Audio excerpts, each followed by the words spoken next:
Hey guys, another great edition of Quarantine with Coaches. Today, you'll notice the background's gone. Quarantine on vacation, quarantine in a different state, if you can call it vacation. But we're down here in Florida, just soaking up a little rays. But we're going to continue to move forward with the video series. And today, I got a good friend of mine, guy probably I know the longest in coaching. I think that's probably fair to say. Boomer Cunningham, how are you doing, sir? I'm good, man. How are you doing? I'm doing Obviously well. living it up, I see. Boomer's the offensive line coach at Southern Arkansas. We go back a long, long way. I think I probably met you when I was around 10 years old playing baseball in St. Louis. But for those that don't know you, Boom, why don't you just talk a little bit about your history in football? Well, yeah, just like you said, been a long time we've known each other.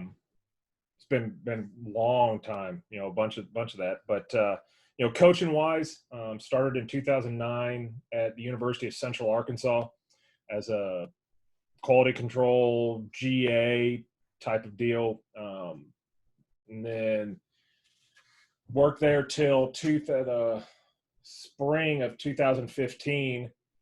Left because I was just the assistant O-line coach, recruiting coordinator, DFO.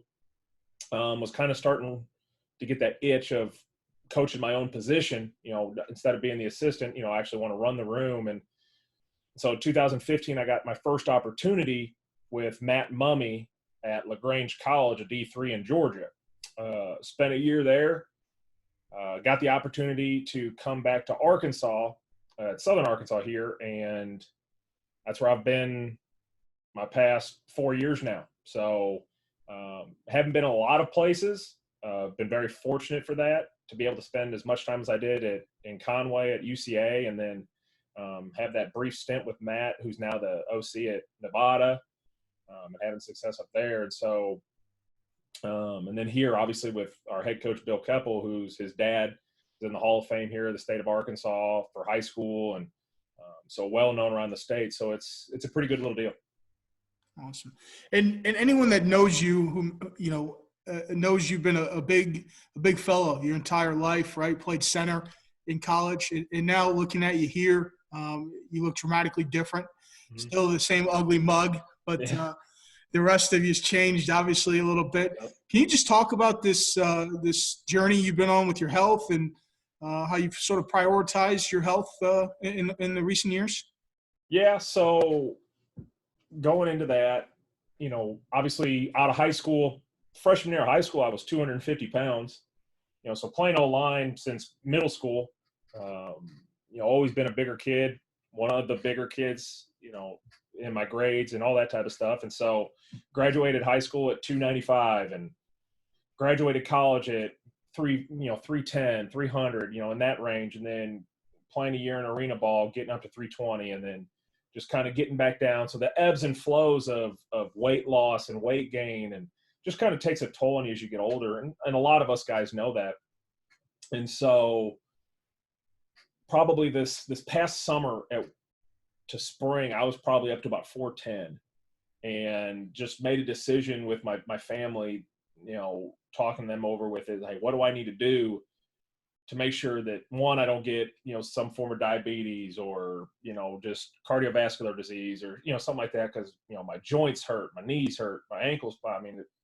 I felt like my ankles were made of Rice Krispie treats because all they did was snap, crackle, pop, so it wasn't fun. Wasn't moving around as well. And so made the decision to go ahead and have weight loss surgery. Did that in June, mid-June of this past summer. So it's coming up on a year. And, through that process, I had 7 weeks before fall camp started.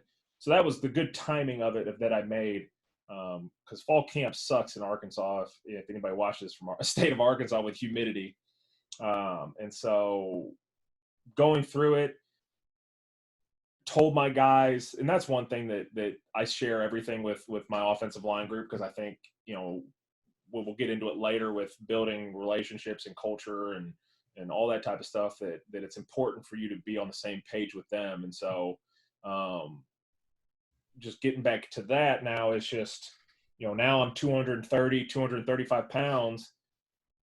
And so I'm lighter than I was as a freshman in high school. So it's really weird, being in this position, but in the long run, it's a lot better for me just personally, to be able to move around a lot more with the guys, and then obviously just in life, feeling a heck of a lot better, really.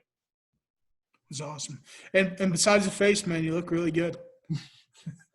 No doubt, no doubt.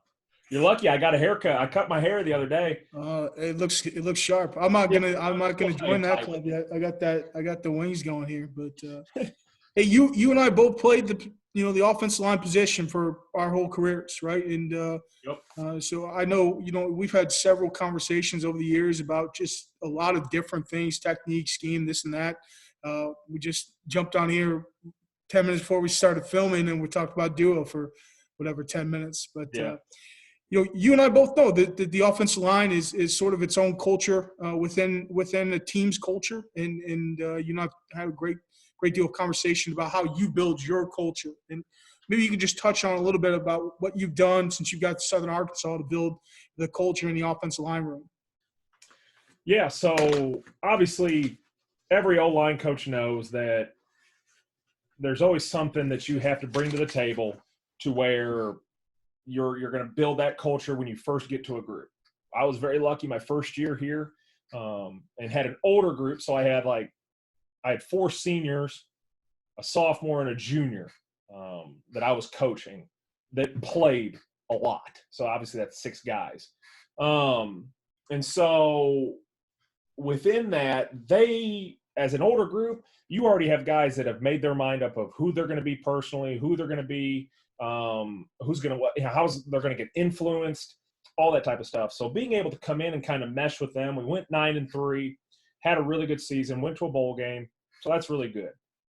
But next year, still had a few older guys, not as many. We had 1 senior, had 1 junior, and then the other ones were like redshirt sophomores, so a little bit younger. So I was able to kind of impress on them of kind of that starting process of, how we're going to be as an offensive line group. And then that third year, 2 years ago for me, was when I actually had 4 true freshmen come in and play or start.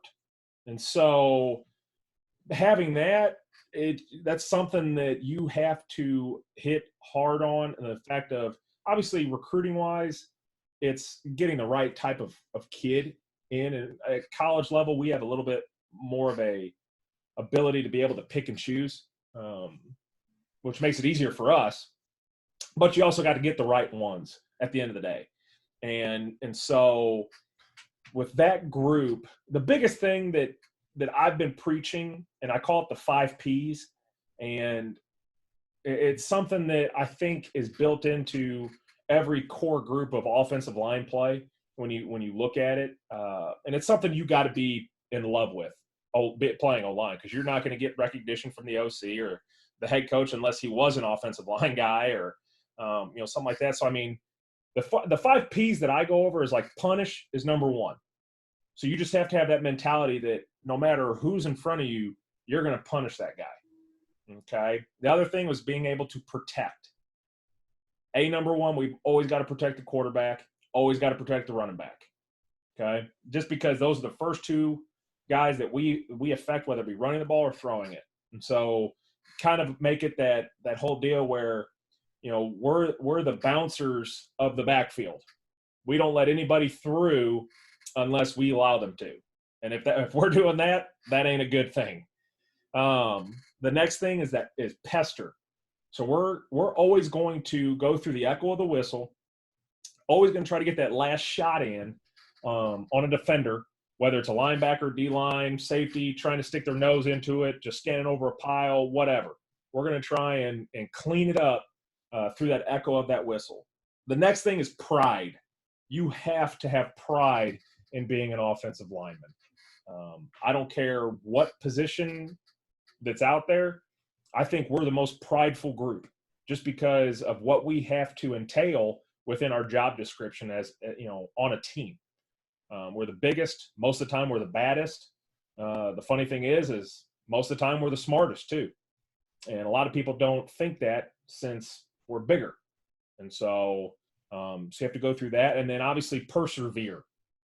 Persevere is another one that I feel is something that, because who's going to lean on you late game when things aren't going well, or, we're not catching the ball, or we're not, running backs are fumbling, whatever, just whatever it could be. We have to be the group that says, hey, we're going to persevere through this. We've got to be the ones that step up and say, climb on my back. I'll take you, because I can withstand the pressure of the game on my shoulders. And so, because we're the only group that works together as a whole, because no other group can do that. Receivers, they run their own routes. Running backs have their own, pass that they do. Quarterbacks, I mean, they've got reads, but we've got to work as a group every play to where no matter what we're doing, if we're not all in unison, the ball ain't going nowhere. So. Yeah, and you touched a little bit about how young you've been at times there, and I know I know personally you've had a lot of success there, finishing the top 5 in the country in sacks allowed, and even while playing 4 redshirt freshmen or starting 4 redshirt freshmen. Can you touch on a little bit how you're able to cultivate leadership with these young guys and sort of prepare them to jump in and service this football team at such a young point in their career? Yeah, so every summer we after signing day, I get with them, and it's through the recruiting process as well, is that, look, I'm recruiting you for a specific reason. The biggest thing is I want you to come in prepared mentally, physically, to play college football.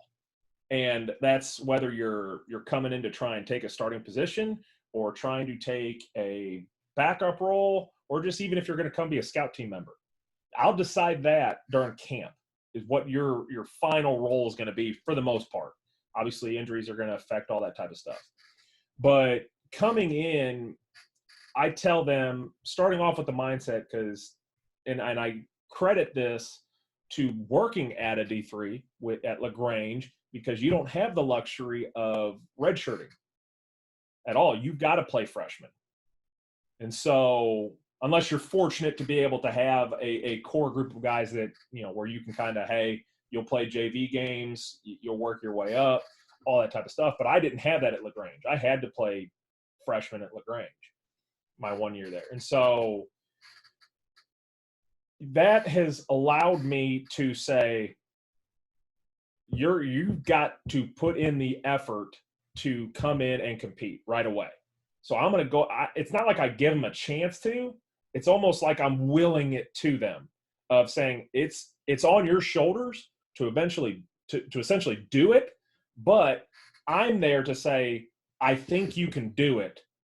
I want you to know you can do it. And I'm giving you the opportunity to do it. And I think some guys take it and run. Others don't. And that's fine. You're just not ready yet. And I'm okay with that.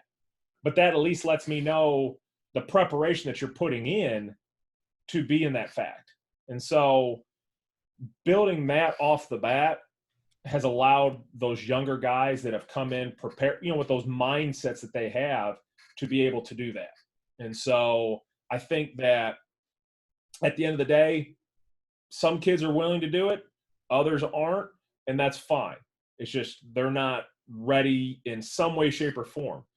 But being able to have that leadership role thrusted upon them, it's that whole sink or swim deal. You're either going to rise or you're going to kind of just sit a little bit, and that's okay. Everybody's different. And so the other thing that I like to do too is I kind of buddy system them up, kind of where they're from. So if we get a kid from Dallas, I'll say, hey, say Austin Patricia, my starting right tackle, who's going to be a true junior next year. Hey, hit up these certain guys that are in your area and just see if they want to come work out with you, or just they want to hang out. Or, Stephen Taylor, who's my starting center, from Houston, Texas. Hey, he's got a home gym right now. See if the other Houston guys that we've got want to go work out with you. And they've all been doing that. So, I mean, I don't care if you're a senior, a freshman, redshirt freshman. It don't matter to me who the leader is. I just want y'all communicating with each other in the fact of, hey, AJ Smith from Dallas, call Steven up and see if he's working or if he's, lifting or doing, just check up on each other. It don't matter at the end of the day. You don't have to be a freshman. You don't have to be a senior, to check on one another. We're family. We're not individuals. So the attitude of, well, I'm better than you shouldn't be there. We've all got to pull in the same direction at the end of the day. And so that's kind of what I've instilled with, and my guys, they've taken off with it. And that's what you love to see as a coach is a group that buys into what you're preaching and teaching and all that and just runs with it. Hey, before we let you go, what advice would you give to a coach who's trying to emulate your career? And everybody's careers are different. Some coaches get lucky with getting that full-time job right off the bat. Others kind of have to take a process and kind of be low man on the totem pole and work their way up. Me, it was learning how to be a recruiting coordinator, learning how to do travel, just doing those extra things that would help set myself apart from just the regular guy that just wants to be a position coach or, stuff like that. And so the biggest thing I would say is just obviously hard work. You cannot outwork, somebody that works hard. You can't do it. And if you can, do it. So the biggest thing too is I would say is being able to be, just selfless and understand that you need to be able to thinking about others, but also yourself. Put yourself second. Okay. And then the other one I would say is definitely always educate yourself. You don't know everything. And that's what young coaches, I think, get twisted nowadays is that they think they know everything. Me, I'm always trying to learn something. Every year, it's always something new that I want to bring to our offense. Like I was talking to you, the duo play, something like that. It's just, once you stop learning, you're done, in my opinion. And that's just me. So I'm always wanting to know what's the next best thing or what can I do differently? What drills can I do? What play, can I help complement to what we already run or something like that. So those are probably the three that I would say are the biggest to me. Hey, before we let you go, we'll do a little rapid fire. You ready for that? Boom, boom. Let's go. What's the book that's had the biggest impact on you? Probably Above the Line by Urban Meyer is probably the one that I've read just because of talking about leadership and all that. And obviously Urban Meyer's done a lot of good things over the years with the programs that he's been at. And obviously those are the pinnacles of what us all coaches want to be able to get to at some point. And you're dealing with a bunch of different kids then too. But at the end of the day, we're still dealing with 18 to 22, 23-year-olds. And I think that was a book that I really enjoyed the most personally, just lately that I've read. What show have you been binging during quarantine? Oh, Ozark. Ozark was one I binged. I'm a big Mindhunter fan. Obviously, you're seeing a trend with Netflix. Yeah. So those are probably the two that I've watched the most. Who's your biggest mentor? Brooks Hollinsworth, who was my offensive line coach in college. He was he's the guy that essentially I have molded myself or modeled myself after. He's a great dude. I couldn't have asked for a better coach when I was playing just because of the thought processes that he brought to the table for us as far as knowing linebacker alignments and movements and understanding all that. And that kind of molded my mind into how I teach, defensive alignments and fronts and stunts and all that type of stuff. It's probably a little bit different than maybe a year ago would have been, at least. But what's your go-to quarantine meal at this point? Oh, geez. Go-to quarantine meal. So the biggest thing is understanding when you have to relearn how to eat. When you have your stomach cut out, it's like it was 80-90% of my stomach cut out. And so I have a 34-year-old body, but the stomach of probably a 4-year-old. And so it's a lot of bite-sized pieces. So like chicken nuggets, cut up chicken breast, stuff like that. Cause you're not eating a bunch, and so, and you can't eat fast. You have to chew a bunch. And so it's just, I would say probably chicken breast and like some type of like cauliflower rice or something like that. But it's not a lot. I mean, you're talking about portions about that big is what I'm eating for dinner. You're really not very big. You're gonna come on here and say cauliflower rice has been your go-to quarantine meal? Yeah. Wow.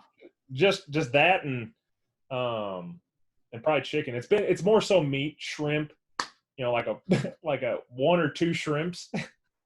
It's not much. And so I try to cook. That's one thing I've done more is just try to cook, shrimp, fish, those type of things, something high protein. And so.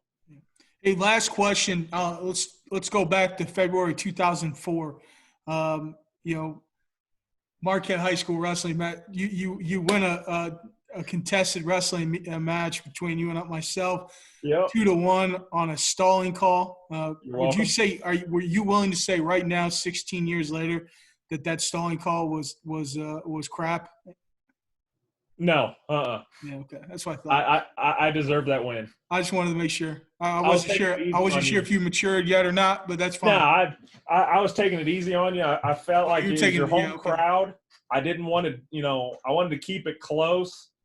Yeah, keep it close. Okay. Yeah. Like we kept it close at homecoming, right? For you guys. Yeah. Yeah. Okay. Yeah. No. Y'all gave it to us that night.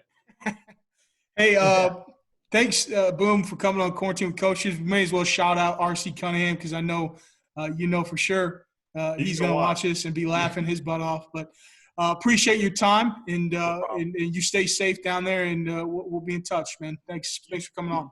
You too, man. Thanks for having me. I really appreciate it, man.